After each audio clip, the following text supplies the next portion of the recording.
All about allowing. I like that line in there, especially it says it isn't always easy.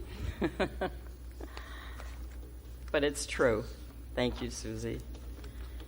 Our theme for this month of June has been shine. And just to give you the foundational theme that I've been building on is something that the architect of our philosophy, Dr. Ernest Holmes, said, which is the inner light of heaven, my truth, shines through me. The inner light of heaven, my truth, shines through me. This light is my guide and my protection. This light of heaven shines through me and illumines my way. And so the first week, we talked about simply shine. Simply shine. We let our light shine by showing up, being open to the moment, to what's right in front of us, to who is right in front of us. Basically, that it's not that complicated to let our light shine. The second week was shine your truth. We took it a little bit deeper, and we said, what might it look like to shine your truth? And to say it another way, to shine your truth is to sing your song. Sing your song, because each one of us has a unique, one-of-a-kind song inside of us, even if we don't sing, but we have that song in us, that melody. And your song is who you are in the very depths of your being, your truth. And so this week, to wrap up the series on shining, this is where the rubber meets the road, children. Because this is about shining in the dark times. Shine in the dark times. Those times when we're going through agonizing challenges, devastating loss, unexpected upheaval, wrenching disappointment. You know what I mean. I think we've all had at least one experience like that. And this is also about shining in those dark times that may not be that dramatic. You may be having a bad week, but the principles still apply. And the caveat here for sure is this is not about being a Pollyanna with a smiley face all the time, getting through it, just soldiering through. Not at all. The key theme, as you've heard now again and again, of this series on shining is, one, it's in you and me, that light. Number two, the point is to let it out. We sing at the end of every service, this is the light of mine, I'm going to let it shine. I cannot emphasize that enough. Let it shine. Get out of our own way. And the third thing that's been the theme through all of these is that shining light is God in you, as you. Call it God, call it Spirit, the infinite, whatever you would like to, but it's that something greater in, as, and through each one of us. That is the light. That's why we can say, shine, and let it happen, because it's not something we're doing. And Dr. Holmes wrote, in talking about the individuality of our light, he said, God put its stamp of individuality on itself and called it you. God put its stamp of individuality on itself and called it you. So know that while we all have that infinite light in us, it's still unique to each one of us. So shining in the dark times. Understatement, I suppose, is that it is not easy. And so these are the times when let your light shine is really applicable. Because in the dark times, let us face it, we don't feel at all like shining. In fact, we probably don't have even a sense of any light. I mean, when I'm saying dark times, that's where we go. And, in literal terms, one of the most difficult things a human being can be exposed to or subjected to is total loss of light of any kind, being in a room that's completely dark for any length of time, complete light deprivation, because when those lights go out, we lose our bearings. Well, think about in Florida when we have a storm and the power goes out, and everything, the street lights and everything is just dark until you can, get your flashlights and light your candles. That's how it is physically. And the same thing is when we go through a dark night of an experience, a dark time. It unnerves us physically, emotionally, psychologically, and spiritually too. Now, you heard Nicole talk about the power of prayer, of affirmative prayer. That's one of the central things that we go to, that we are about here, is having a very positive attitude toward life, looking for the bright side of things. And the core of that is positive affirmative prayer. And these are powerful tools, and I'm not going away from these at all when I talk about what I'm going to be saying about going through these dark times. These are important tools, but it is important also for us to not ignore when we're going through a time of suffering, or we're feeling pain, heartache, whatever the dark time is, to not ignore it and pretend it isn't there. There used to be something we would hear people talk about New Age guilt. Why did you cause this dark time to happen to you? Why don't you fix it? And we don't believe in that at all. The theme, again, is that there is an inevitable healing process that goes on in the darkest of times, and we don't make it happen. We don't make it happen. So how do we use what we know, the affirming survival tools sometimes when we're going through the dark times? Well, at one of my very dark times several years ago, I happened upon a book, and I was very much in this teaching. I was a minister, and I happened upon a book that really caught my interest, and oh, did I need it. It was by another Science of Mind minister named Mary Murray Shelton, and it was called Guidance from the Darkness. Guidance from the Darkness. It was such a relief, because here's what she wrote. This book is for those who want to grow through the pain rather than shut it down or be shut down by it. Oh my. Because I kept asking myself, where am I failing? Why am I having this experience? And this was coming from a colleague, and I thought, I'm going to listen to what she's writing, see what she's writing, and it was just a balm to my soul. And she shared examples from her life of excruciating dark times, terrible physical pain, back surgeries, and all that goes with that, the pain of a divorce, the pain of challenges in her ministry. I mean, you name it. She went through these terribly dark times. And the theme through it all was so confirming again that as she did not resist it, there was a healing process of moving through these experiences and very gradually discovering at first tiny glimmers of light along the way as she found her way out of the dark times. Because we always do find our way out. As someone wise wrote, I will love the light. Who doesn't love the light? For it shows me the way. But he also said, I will treasure the darkness because it shows me the stars. This is what I'm talking about. That in the dark times, it is not that we're abandoned by any potential of light or a better day, or certainly by the Creator. But sometimes in those dark times is when we really see the stars. Some of you I know live out in areas where there aren't a lot of street lights, and you can see at night when you look up and see the stars. It's just amazing. And for the rest of us who live where maybe there are more city lights, isn't it astonishing when you go out to the country and you look up and you had no idea all the stars. You couldn't see them if it wasn't dark. I treasure the darkness because it shows me the stars. The stars means boundless blessings ultimately, and renewal, with the emphasis on new, with renewal. Because it's not just going through these, but it's about something new on the other side.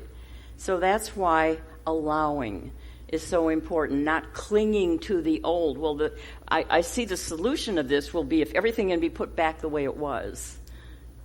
And it's not that. It's renewal. 4 years ago, after the death of the transition, I like to use that word transition, of my beloved husband of 40 years, Erwin, whom many of you knew and loved. My experience felt so much, it certainly was a dark time, and it felt a lot like the title of another book that came to me just at the right time. You ever have that happen? You know, a book, the person, a song, something. It's just when you need it. Well, this one was called Between the Dark and the Daylight. Between the Dark and the Daylight. And when Erwin passed away, that was what it felt like to me. I was in that space. And probably one of the most significant events of life that can catapult us into that space would be the death of a loved one. But it can be any loss. And behind every dark space, as I was thinking about this, is loss. Some kind of loss. Fear of loss or an actual loss. So when I came back several weeks after Erwin's transition, I shared that book with you, and I'm not going to go into all of it again, but I did share much of it because it was just it was a lifesaver to me. Because it spoke to this, and this is for you in any dark times. It's the paradoxical experience in the midst of a really daunting challenge of sensing the presence of spirit while also feeling the pain of the challenge. That is pretty amazing. We feel like we've gone to the darkest place, and yet there is that sense of the presence between the dark and the daylight.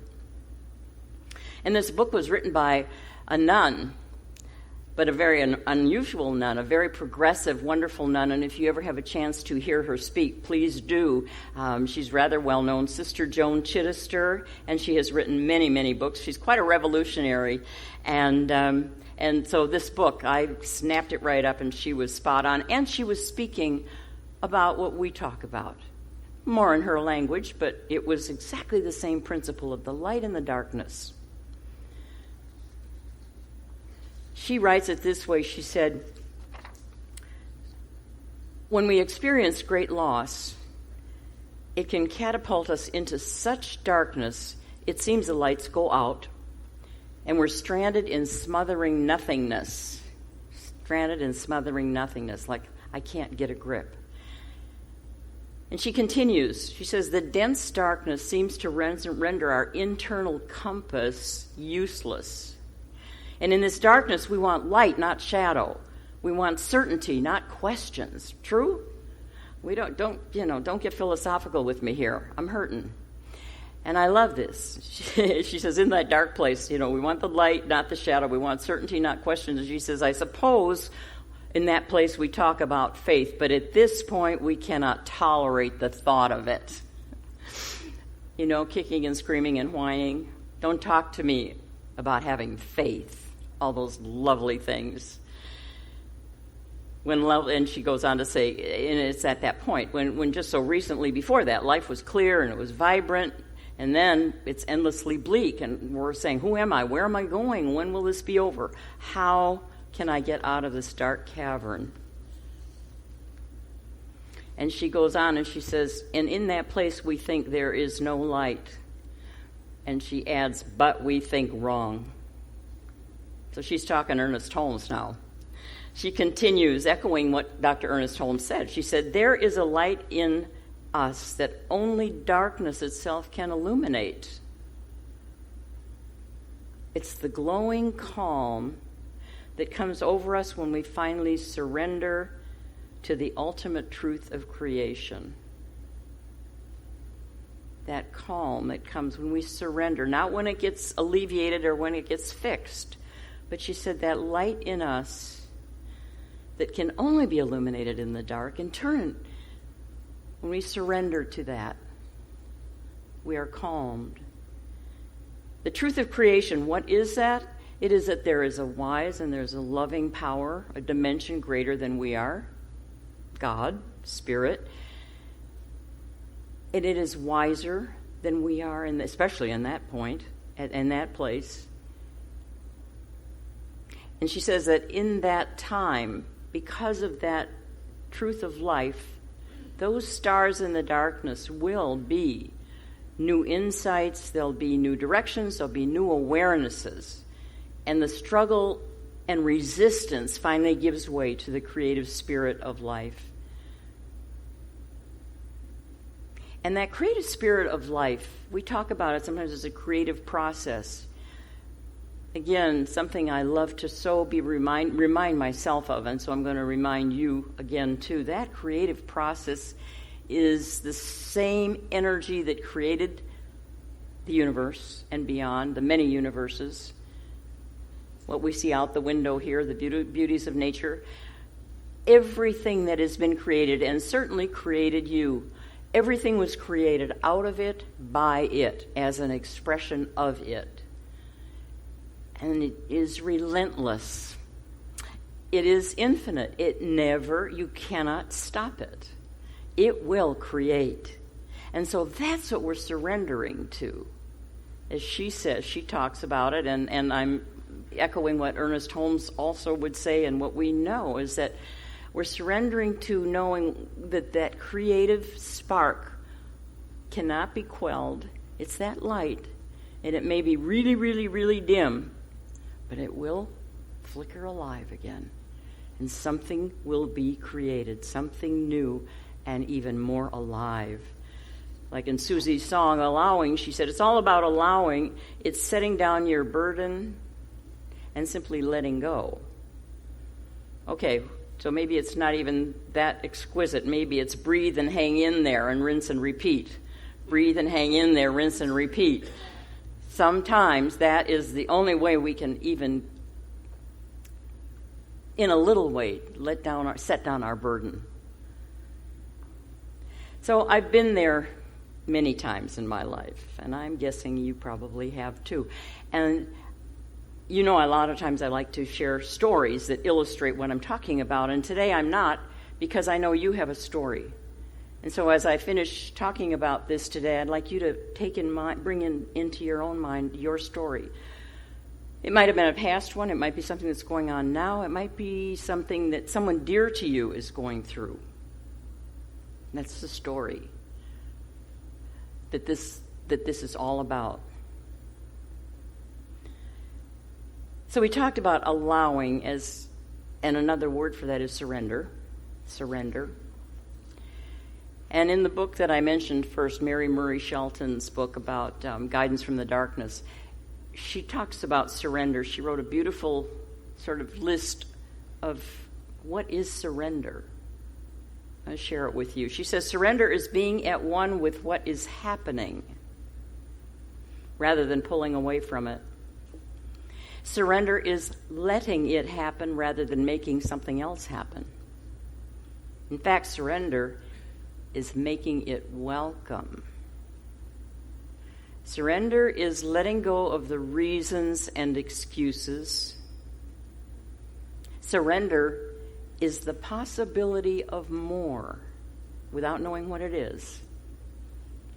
And surrender is then discovering what is possible. Surrender is discovering, ultimately, what you can do. Not what this situation has said you can't do, but going forward, what you can do, what you can be, who you can be. And finally, she says, surrender is allowing for the possibility of miracles. Miracles.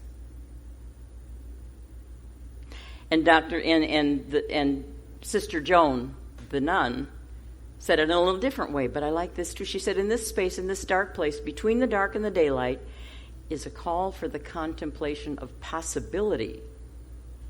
Possibility, not figuring out a solution, but contemplation of possibility. There is something greater. I don't know what it is, but there is something greater possible. And that is when we do our affirmative prayer, our spiritual mind treatment, another word for that.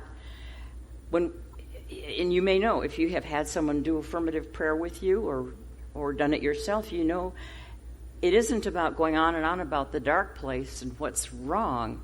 It's about affirming what's possible. Even though you have no idea what it is, but it's knowing that creative potential is there.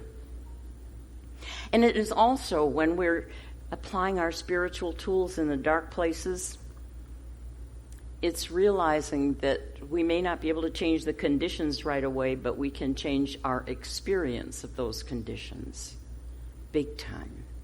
Sometimes we don't want to, because it's kind of comforting to sit in our misery and our experience that just is god-awful. Sorry, God. Didn't mean god-awful in the literals. You know what I mean. But we can change that experience. That's how we use our spiritual tools in New Thought while we're going through this difficult, dark time. Not pretending it's not there, and yet knowing there's a lifeline there. There is a lifeline. We have 7 core values of our community that we established some years ago through a lot of introspection and a lot of talking and sharing, and we arrived at 7 core values that you always see, and Dan puts them in our newsletter. And they are the guidelines for us of who we are. And when I was going through that difficult, dark time after Erwin's transition, I happened upon those values, those core values. And actually, I was scheduled to do a talk all about them, and I was in no mood to talk about core values. Except, I looked at each one and I said, wait, this is applying to my situation right here. Each one of these is applying to what I'm going through right now. And I thought, isn't that what really deep core values are all about? They're about what we are, who we are, not what we do. For example, gratitude. Gratitude is one of the first ones on the list. And gratitude in the dark time, are you kidding? You know how hard that can be. But what I found, even in the time of Erwin's illness, I remember he was so grateful to everyone who looked after him, to everyone around him, every little thing that someone did for him, even me. He was very grateful. And when I saw that, of course, that added to my own sense of gratitude for things not for the illness, not for the suffering, not for that scenario, but you can always find things for which to be grateful. And there are many, even in those dark times. I don't want it to sound like a bumper sticker here and a cliche, but having gone through that, it was so astonishing to see that we could be grateful. And then there were some wonderful things that happened that, wow, I clearly was grateful. Timing of so many things. His children were able to come, and it just so happened their arrival came at just the time. They didn't know he was that near death. And and one came from Australia, one came from Virginia, and it was the most precious time for them to be together. One of my neighbors said, I have an empty villa that I usually rent. It's vacant. If the kids want to stay there, they can, free of charge, out of the blue. The fact that my sister, who is a registered nurse, came and spent time with us. I mean, these were things for which I was immensely grateful, even going through that dark time. And Erwin and I both made it a point to articulate that gratitude and to celebrate it, because that you find that it lifts you even when you're going through a really dark time. And then the miracle of it all was when the last night of his life, his son was here with me, and Erwin did not know that his son had scheduled himself to go back to Australia the next morning. But Erwin said in his own way goodbye the night before. I mean, the timing, these are things you just couldn't make up, you couldn't do. So when you're going through a dark time, pay attention to those kinds of things. And if you can't find anything, remember this Yiddish proverb that says, if you can't be grateful for what you have received, then be grateful for what you've been spared. Like, that's short for, or long for, it could have been worse. Then another core value, authenticity. When we were going through that time, when you're going through your dark time, have you noticed there's not a lot of time for pretense, not a lot of time for, or even a motivation for anything other than what is authenticity. And in that authenticity, in our humanness, which is not pretty. Very often in those dark times, it is not so pretty. And often it's miserable. And yet, our true feelings are out there. And what that leads to is a greater sense of intimacy and freedom, paradoxically as it seems. Authenticity. If you're going through a dark, dark time, instead of trying to make nice, go to the authentic place and draw strength from that. Healing, another core value.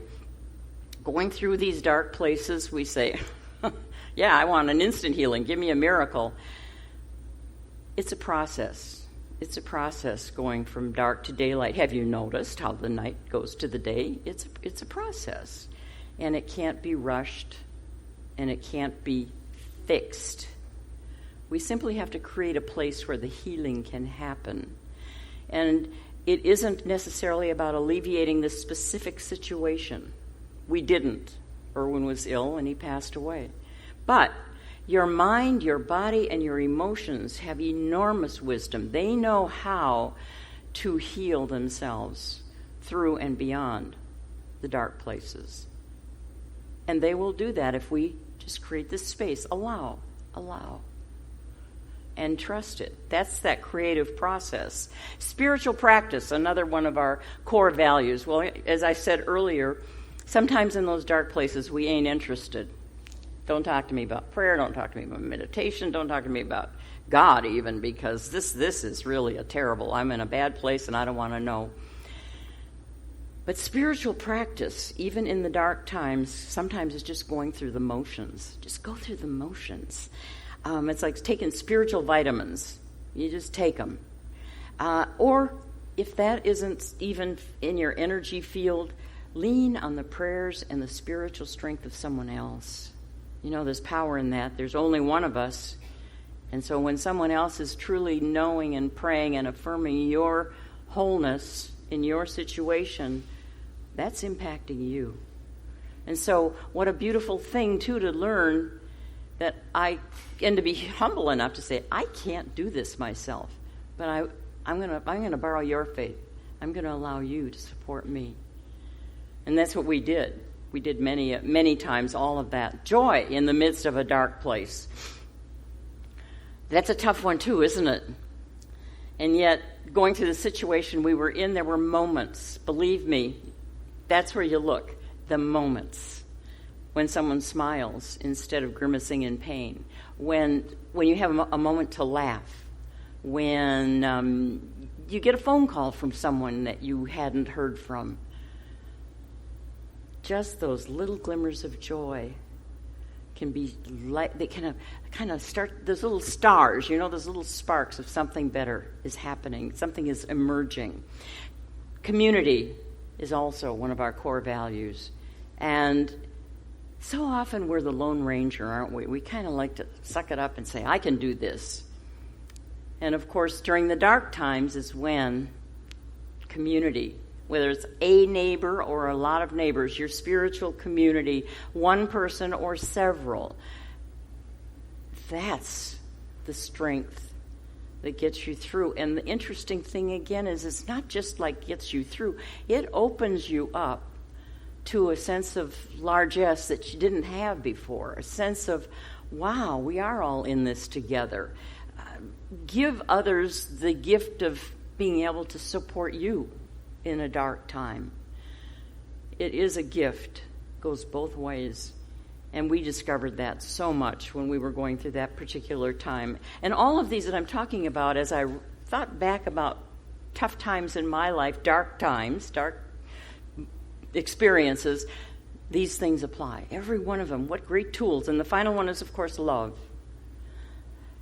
Love, sometimes in the dark spaces, all we can do is just receive it. We aren't maybe not feeling the love. You know what I mean? I ain't feeling the love. I'm not, maybe tomorrow. But we can receive it. And all of those together are such simple guides. So I give them to you today. They're in the back of your program, so take them with you. They're great tools if you find yourself in a dark time and you just need, give me a little bit of a guideline. Give me some breadcrumbs to follow. Try these core values. So finally, loss of any kind is behind all of these dark times, isn't it? It's about some kind of loss. And it truly does leave a vacuum in your heart. But you know what it does also? It frees us to begin again. It frees us to know ourselves differently, to dig deeper inside to find out what other parts of ourselves are waiting to be discovered. Have you noticed when you finally start to move through that dark place and pretty much have surrendered and said, I don't know what to do. I've used every tool I can. And then there's a glimmer, and then another glimmer. And you find there are parts of you that you didn't know were there, ways of being. There's so much of you and me that sometimes doesn't get tapped until we're in the clinch. And then there's a whole nother layer of what you're here to express and be. Sister Joan reminds us that after darkness, we're never the same again. We're stronger, we're surer than ever, and we pretty much know there's nothing in life that we can't survive until the next time. I got to say that. But each time there's building blocks, because we're meant to grow into our fullest expression of life. And she uses this story of the village artists through the centuries, these dynasties where they made these beautiful fragile porcelain urns. And around the world they were admired because they were just so exquisite. And you've probably heard this legend that the artist, when finished making this beautiful, large porcelain urn, would smash it, break it, and then put it back with gold filigree. And an ordinary urn, which was beautiful in its original state, was then transformed into a priceless piece of art, broken and then put together with the gold filigree. I love that reminder, because that's us when we go through those dark times and come out the other side. And the gold filigree, I guess you could say, is that light that shines in us. That light is always there. Just remember that. As Ernest Holmes says, our inner light is a lamp that is already lighted. And that is what shining in the dark times is all about. Namaste.